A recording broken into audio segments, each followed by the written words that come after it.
Hi folks, Canadian Prepper here. Hope you guys are keeping cool on these sweltering dog days of summer. I know I'm trying to. We're going to be experiencing another heat dome here next week. So we're trying to get as much outside work done this week while we can. You got to stay hydrated and you got to work around the heat. And what I mean by that is here in Canada, in the deep Okanagan Valley, where we grow a lot of our food, a lot of the workers go out there from 4 a.m. to 12. They don't work past noon. It's just simply too hot. So you got to make sure that you are using those cool hours to get the work done that you need to, so you're not stuck out there in the heat, because we are already seeing rolling blackouts in many places.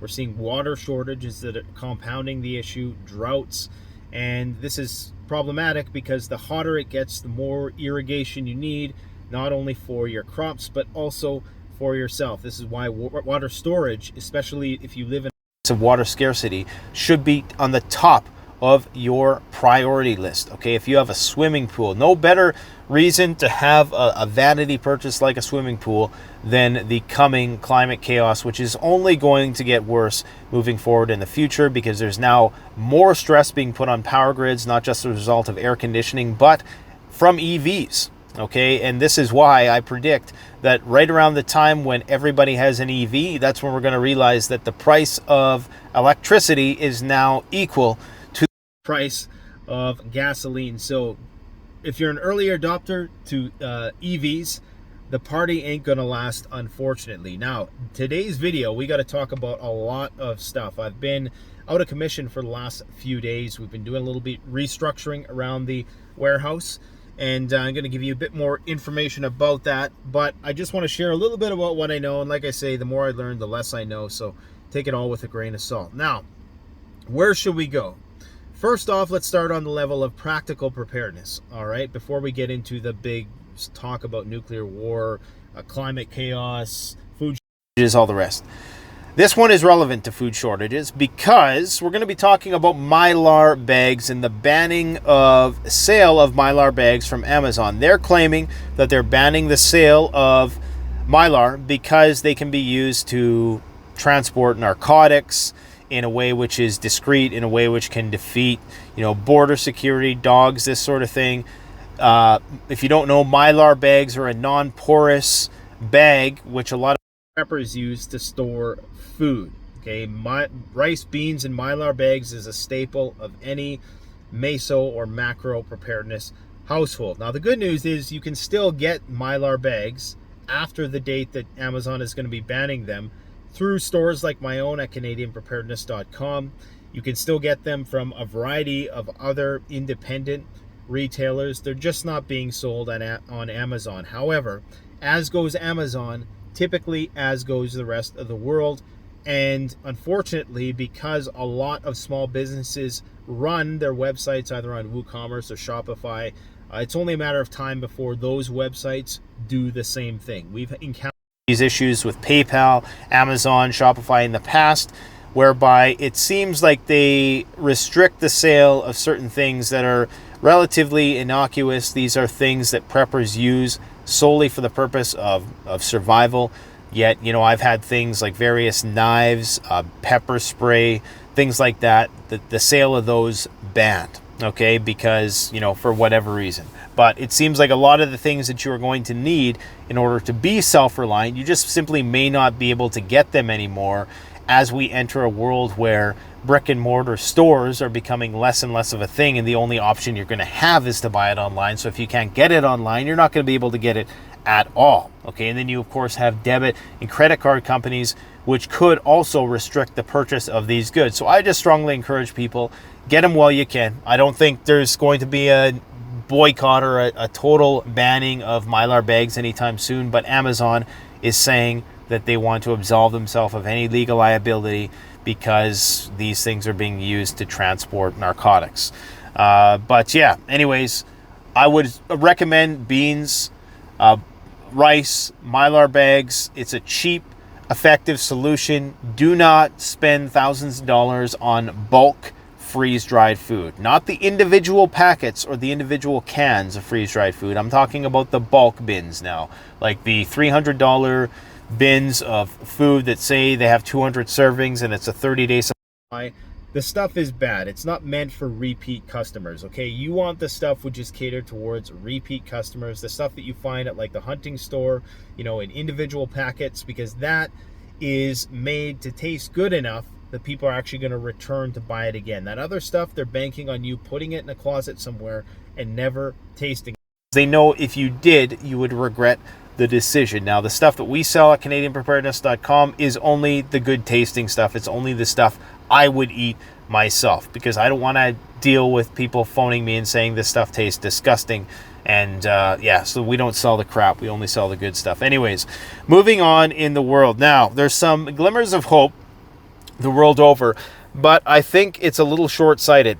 One of the glimmers of hope is this new deal that's been brokered between the UN, Istanbul, Ukraine, and Russia to allow the transport of grain through the Black Sea.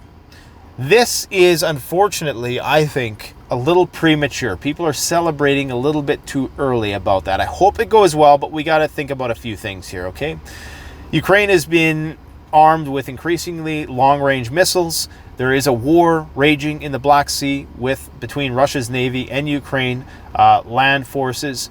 And this is likely only going to intensify because in a recent interview with Lavrov, who is the the head of the Russian Ministry of Defense, Foreign Affairs, he claimed that the war in Ukraine is officially going to be expanding to encompass 50% of the country. Originally, it was just the Donbass and maybe parts of the south. Now, as a result of that emergency meeting last week that we talked about, the main outcome of that meeting was the expansion of the war, just like we said. This didn't really come out, though, officially until Lavrov said it in that interview that he did a couple days ago with the head of Russia Today's news agency.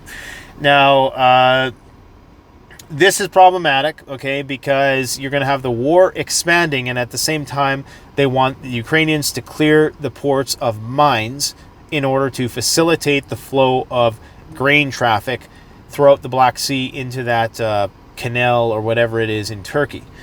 This is problematic for obvious reasons. For one, you're now putting a lot more of these shipping vessels in a war zone. So there's greater potential for stuff to go wrong. You have these Ukrainian ships that are going to be interacting with Russian ships as the war is intensifying. You're still going to have, Russian vessels being targeted by Ukrainian missiles, and I think this is on paper it sounds great, but we'll see how it looks in practice. I mean, I hope it can be successful because there's a lot of countries that are relying on Russian and Ukrainian grain. There's dozens of countries that get upwards of 50% of their grain from these places, and 50% is basically preventing famine from unfolding. When you prevent famine from unfolding, you prevent social instability, you prevent mass migration, and all the rest. So it's very important that this is successful. However, I'm a little bit skeptical. I'm not going to be overly optimistic. Like I say, it's a glimmer of hope. Among other glimmers of hope, like the restarting of Nord Stream 1, there was a lot of people who are concerned that Nord Stream 1 might not restart. It has restarted, albeit at a much lower level than is optimal. Okay, 30%, I believe, somewhere in between 30 to 40% of the gas is still flowing. And of course, there is still the potential for the gas to be cut off entirely, which is why the European Commission is acting as though the gas will be cut off and already encouraging its population to ration gas, because they're not going to be able to fill up, even at the current rates, especially with Gazprom not functioning at full steam. They're not going to be able to fill their reserves, their natural gas reservoirs, in order to endure the winter at full capacity. This is going to put great stress on European industry, which is going to cause economic turmoil, and it's even going to cause, potential civil unrest. So as much as we're seeing these little glimmers of hope, the thing that stands out for me and the trump card here is the fact that the war is going to be expanding as stated by, the Russian foreign minister himself, Sergei Lavrov. that we are going to be expanding the war into 50% of the country. And to me, that reads as we're going to be expanding the war into 100% of the country. Because you always need to kind of add on to what's being officially stated. Because what's going to happen is, and this is what we suspected long ago, is that the longer the range of the missile that is sent to help the Ukrainians defend themselves, and these are proving to be somewhat effective in terms of killing the Russian forces through attrition, and taking out their supply lines, ammo depots, stuff like that, is that now Russia has to expand the territory, in kind. So they basically have stated the longer range weapons you send to Ukraine, the more territory we are going to have to take to create that nice buffer between us and them. So it's inevitable that the war is going to rage all through Ukraine. The war is going to continue through winter.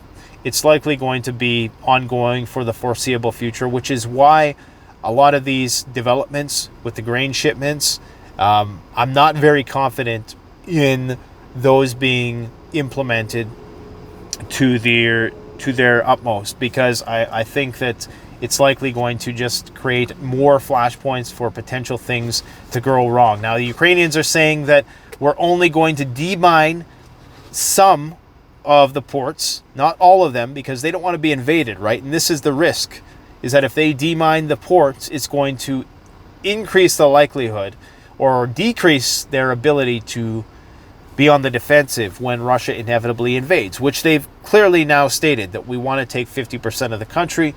We can only presume that part of that 50% is Odessa. Okay, so this is the predicament. This is why I don't put a lot of faith in this UN brokered agreement, that it's actually going to, last. Because inevitably the war is coming to that port, and when that happens, do you really think grain's going to be flowing through there? I don't think so. The problem with any of these peace talks and agreements is that both sides know that the war is going to continue, and it's just a matter of buying time for either side. Okay, so both sides partakes in the peace talks in order to it's just a way for them to to buy themselves more time to prepare. Unfortunately, it's not because they actively are planning on upholding their ends of the bargain. Unfortunately, it doesn't matter what you sign. Contracts don't really mean a whole lick in war. Now, moving around the world, some other news. Now, there was this news that was circulating about Chinese tanks preventing protesters from getting their money out of the bank. Now, that footage it's not clear as to what that actually is. I'm hearing mixed reports. Some people are saying this is actually tanks doing military exercises to prepare for an invasion of Taiwan, because the actual place where those tanks were recorded moving through the city, you can see that there were not protesters there, because the town or the city that this took place in was in a place where there was no protests going on.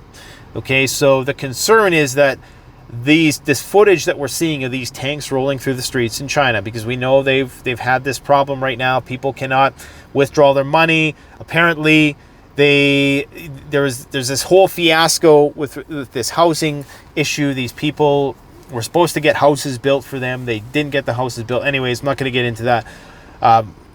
What we need to know is that we see tanks rolling through the streets in China at nighttime. Not good. A lot of people think it's to quell domestic unrest. However, there is suspicion that this is actually training exercises for Taiwan. Okay, so we don't know what it is yet. So it's good to just, kind of keep an open mind with respect to that, because we just don't know what it is. Now, Biden has said that the Nancy Pelosi trip is a bad idea, according to his military. Well, we could have told you that. So another glimmer of hope is that maybe the U.S. will back down from that fight, because if a war breaks out in Taiwan, you know that a war is going to break out everywhere else simultaneously, and the U.S. is not going to be able to manage all these fires that are burning. So hopefully we can avoid a fight with China as well. Now, some people would say, no, we need to confront the Chinese, and now, before they come an unstoppable force. I guess that's a debate to be had. Okay. Interesting fact, interesting disconnect between Ukrainian Defense Ministry and the Americans. Ukrainians claim that the Russians have lost 39,000 men, and the United States claims it's only 15,000. So that's a pretty wide discrepancy there. Anyways, I just thought that was worth noting because, it just goes to show that you can't believe a word of what's coming out of anybody's mouth anymore. The fog of war is thicker than it's ever been. I think we got more, reading newspapers in the 30s and the 40s when World War II was going on than we do now with it doesn't matter the ubiquitous of cameras. It seems like we're getting less and less information, not more. What else should we talk about here? I'm just going to read a part of this article to conclude. Russia may use nuclear threats to stop Ukrainian counteroffensive.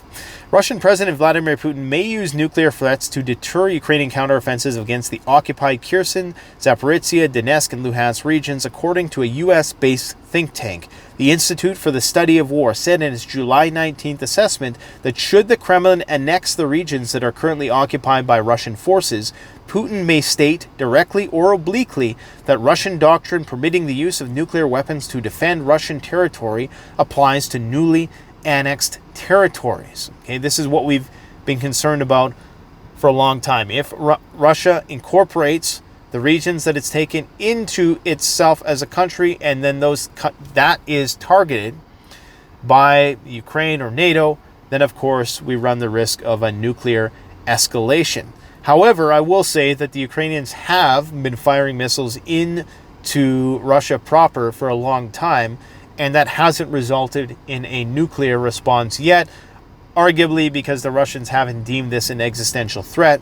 However, with the now fairly explicit admission that they're going to be sending longer-range HIMARS missiles, and these are doing some damage, contrary to what a lot of people are saying, the HIMARS are proving to be very effective, and they're proving to be, if anything, a pain in the ass for the Russians. Then there is a likelihood that if the U.S. continues to supply more of these systems, that they may actually utilize some tactical nuclear warhead as a way of, putting the brakes on things. Russia's military doctrine allows battlefield use of nuclear weapons in response to any non-nuclear assault on Russian territory. Versions of the doctrine published since 2000 state that Russia reserves the right to use nuclear weapons to respond to all weapons of mass destruction attacks. Now, these doctrines, to me, it's just toilet paper, right? It's like a contract. You could do force majeure like they did with Gazprom. Contracts don't really count for much when we're talking about total war. Such actions would threaten Ukraine and its partners with nuclear attack if Ukrainian counteroffensives to liberate Russian-occupied territory continue, the ISW said in its campaign assessment. Russian President Vladimir Putin attends weekly meetings with ministers in the government. Putin may use nuclear threats to deter Ukraine counteroffensive against... Oh, I already talked about that. Looks like we're just repeating ourselves here. The ISW said Putin may believe that the threat of or use of nuclear weapons would restore Russian deterrence after his disastrous invasion shattered Russia's conventional deterrent capabilities, adding that previous Russian hints at Moscow's willingness to use nuclear weapons have proven hollow. Well, I guess we'll see. Time will tell. In other interesting news, completely unrelated to the Russia situation, I have to talk about this. There's a shortage of epidural catheter kits for pain management during childbirth in the United States. You know what this means, ladies? This means that we're going to have to do it old school style here in parts of Canada because they're running out of epidurals. Okay, there's going to be other methods, I think, that they can still use to anesthetize people, but no more epidurals. They're running short on epidurals. I find that's pretty significant. That means that the supply chain is affecting all aspects of life. Not good. Russia tells Jewish agency to leave. Israel will send a delegation to Moscow to ensure the continuation of the Jewish agency's activity in Russia. I believe this is an agency which kind of facilitates the flow of the Jewish diaspora to Israel or something like that. And there's some kind of issue with respect to media. I don't know a whole lot about this. I talked about it a few weeks ago as being a harbinger for bad things coming, because there's a lot of apparently there's a lot of Jewish people who are fleeing Russia. Now, again, take it with a grain of sand, but this is real. They're banning, this agency from doing business in Russia, which is never good. Okay, so that's about all I got for you guys today, I think. Just wanted to give you a little update. So there's, like I say, some glimmers of hope, but nothing that I would let go to our heads. I watched a talk with Martin Armstrong the other day talking about how 2023 will be the year of hell, and it's all going to kick off in August and September with a massive stock market decline. I'd say we're already pretty much there in a lot of cases. We have something called heatflation that they're now calling it. In Italy, Spain, France, UK, Greece, Portugal, all these places where they're experiencing record temperatures, heatflation is now impacting the ability to grow food. Okay, it's causing droughts, it's causing water shortages, meaning you can't irrigate crops. So heatflation is the added price required because you have to use more fertilizer, you have to use more water, which is trucked in, you have to transport food further and further because that's the only place you can grow it.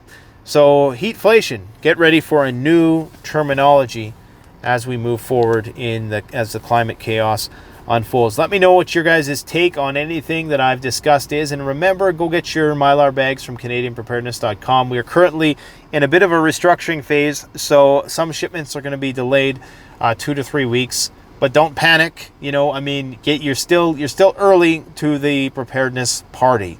Okay, there's still time to prepare. By my watch, I would say if we're talking about Mad Max, you still have a few years to prepare. I do think that, things are going to go cyberpunk. I'm thinking, sorry, not cyberpunk, steampunk. I'm thinking we're going steampunk, not cyberpunk. Maybe we're going cyberpunk, decades from now, but in the immediate future, I think there's a good likelihood that we go steampunk and we just regress in a lot of places, just like this epidural stuff, regressing back to old ways of doing things. I think that there's a very good likelihood that as a result of this war, as a result of the contagions, the climate chaos, that we revert to earlier technological ways of doing things in order to support our growing populations. Let me know what you guys think about in the comment section below. Thanks for watching. Like, comment, subscribe. Take care. Canadian Prepper out.